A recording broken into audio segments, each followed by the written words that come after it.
సరిగా అడుగు ఏం పని చేస్తా అన్నారు ఏమో. ఏం పని చేసినారు వాళ్ళు? భగవంతుడు కూడా భక్తికి మెచ్చాడు. నీ భక్తికి మెచ్చి పూజకు మెచ్చి పూజకు మెచ్చి ఈ బూది నిమ్మపండు అరటిపండు మరి దోశట్లేసి మాయమయ్యారు ఆయన. వాళ్ళు అరటిపండు నిమ్మపండు వేసి మాయమైపోతే ఒక్క బదులతో పావులో కూడా ఇచ్చిన పంట పొలం డబ్బులు కోసి అన్నగారి పేరు మీద ఆకాశం ఒక గొప్ప వేసి ఒక గొప్ప నా కడుపు దీక్షగా కుడి వైపు నుంచి ఎడమ వైపు నుంచి కుడి వైపు నుంచి నీ పాదాలతో పురుగులు నడకలతో కదిలినట్లు మెదిలినట్లు నాకు నొప్పి నాయన. చెక్కడా కొడుకోనుకోండి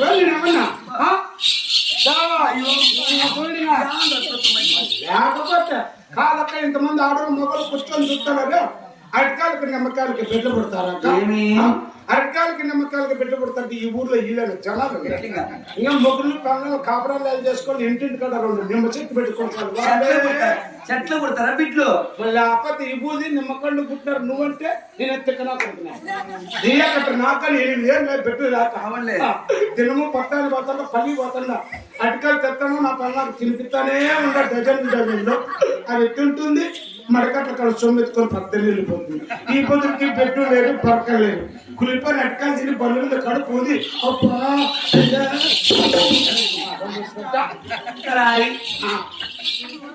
నీ భార్యకు నిమ్మపండ్లు తెచ్చి ఇక్కడ చెట్లు కాసినట్టు లేకుండా పోతే ఇక్కడ నమ్ముతుంటారు అట్లా పనులు తెచ్చి పెట్టింటావు. నాకు ఎక్కడ తెచ్చావు అనుకున్నావు? పరమాత్ముడు శ్రీమన్నారాయణమూర్తి ఆ భగవంతుడు కూడా ఆకాశంలో తెచ్చిన నిమ్మపండు అంతా స్వామిది ఆయన. అంతా పైవాంది అంతా అదే ఉంది. అంతా జగన్నాథుడు ఆయన లేని మనం అంతా స్వామిది. అంతా పైవాంది. అవునరా ఈ మగ మూసిపెట్ట అంతా పైవాందే. ఇంట్లో అప్పది ఇంతగా లేదా? ఏం తప్పది? ఏమైనా బ్యాటరీ వీక్ అంటే లేకుంటే నోకే పిచ్చి స్విచ్ ఆఫ్ లేకుంటే ఫిల్మిట్ ఎగిరిపోయిందా? ఫిల్మిట్ ఎగిరిపోతే లేకుంటే ఎగ్జిబిషన్ లేదా? ఎవరికి ఫిల్మిట్ ఎగిరిపోయింది? లేకపోతే అంతా పైవాందేరా అంతా పైవాందేరా. మగ మూసిపెట్ట ఆ పొద్దు ఊరికే తెచ్చి దిగొప్పులు ఎడుకొచ్చు. అప్పటి నాయన ఆ పొద్దు చిన్న రెడ్డి ఇట్లా అన్నప్పుడు అనంటే రెడ్డి పిలిచాడు వెళ్ళాను. రెడ్డి పిలిచింటే పోయింటే ఆ పొద్దు బుద్ధి లేదా? లేకపోతే లేకపోతే రెడ్డి పోతా బయట పోతే బాయ్ కట్టి పూయించుకొని వింటే కదా పూయించుకుంటే పోయేదాడు రూమ్ లెక్క ఎక్కడో అక్కడ సేద్యాలు చేస్తాడు లోపలికి పెడతాడు పువ్వ. ఈ వయసులో నీకు ఆడబిడ్డలు కాదు కానీ ఇంత వయసులో ఏ మాసం నీకు ఇంకా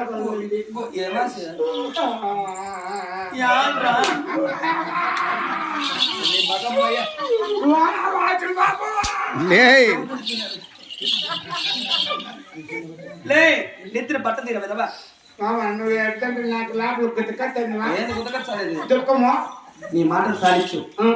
మరి పావులకు వెళ్ళి మంచి మంత్రస్థానం పిలుచుకోండి. అంటే పావులో మంచి మంత్రస్థానం. ఈ ఊర్లో మంత్రస్థానం డాక్టర్లు ఎవరు లేరు. ఇవాళ కాడ ఇప్పుడు టైం ఎంత అవుతుంది? 12:30 అవుతుంది. 12:30. అవునులే. మరి ఈ టైంలో ఎవరైనా డాక్టర్లు మంత్రస్థానాలు వస్తారా? గట్టిగా ఊరికే నా దగ్గర ఫోన్ నెంబర్ ఉంటుంది. ఉంది నా దగ్గర. ఏంది నాయన నీ ఫోన్ నెంబరు? నెంబర్ ఫోన్ చేసేసారు. అవునులే. ఊరికే జేసీపీ వచ్చి అట్లా ఇట్లా పీకేసి బిడ్డను పక్కన పెట్టి కర్రను పక్కన పెట్టి వెళ్ళిపోతుంది. మండుకుంపులే కాదు మంచి మంది గొట్లెత్తి పక్కన పెడతాడు. ఇటాచులు జేసీపీ కాదు నాయన. గొట్టు పరపడికి జేసీపీలు కార్యం చేయాలంటే మంత్రసారం లేకుండా తెలిసిన డాక్టర్ అన్నోడల్లా.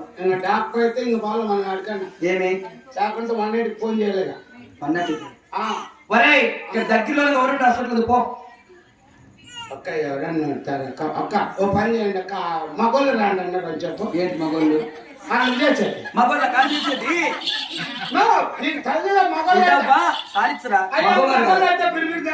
ఏం చేసేది? ముఖం ముసిపెట్ట మగవారు కాన్ చేసేది కదా ఆడవారు వాళ్ళ కాన్. అంటే మగోళ్ళు ఉరువే కాన్ చేయకూడదా? ఏమడుతున్నా ఉరువే చేయకూడదా? ఏమన్నా నేను కన్నా కొడుకున్నా మంచి తెలివైన నువ్వు అంటే మగోళ్ళు ఉరువే రాకూడదా? రాకూడదురా. అంటే నేనేమన్నా తెక్కనా కొడుకునే లోడ్ చేసేకైతే మగోళ్ళు కల్లా అన్లోడ్ చేసేకైతే ఆడోళ్ళు కల్లా లోడ్ ఏంది అన్లోడ్ ఏంది నువ్వు మాట్లాడేది మగోళ్ళు వద్దునే అనుకో సత్యమత లేడా ఓ నాయన పోరా ఎంత పని చేసుకుంటున్నాను ఓసారి ఎన్నికమల్లి ఎవరు కుట్టినారు మా జాకెట్ ఏం నీకు దాంతో పని కాదు ఈ వయసులో నాకు కుట్టించుకుంటే జాకెట్ ఎంత నా వయసు అంటే నేను 30-40 ఏళ్ళు ఉంటాను ఏంటుకున్నాయి ఏమి మన నేను కానీ పడి ఉండగలను ఆయన నువ్వు వచ్చము ఇప్పుడు 16 ఏళ్ళు 17 ఏళ్ళు పిల్లలు మాత్రం ఉండవు నాయన నేను చాలా చిన్న కొడుకు నేను ఏమట్లా ఈ ఊళ్ళో మా మామూలు అంతే బల్ల నన్ను బల్ల అనుకుంటాను పప్పమా ఏమని మా వాడి ఎట్లా దిగుడు బస్సు అని బస్సు బస్సు ఎక్కి తిక్క నీకు ఏడబోతావురా నాకంటే నీ గండు లోపలికి రా లోపలికాలా నేను పండేస్తా నన్నేంద్ర పండేసేది సమయం వాడు పెట్టి మీద పండుకుంటే నువ్వే డాక్టర్ కలకత్తా పో నాయన పోరా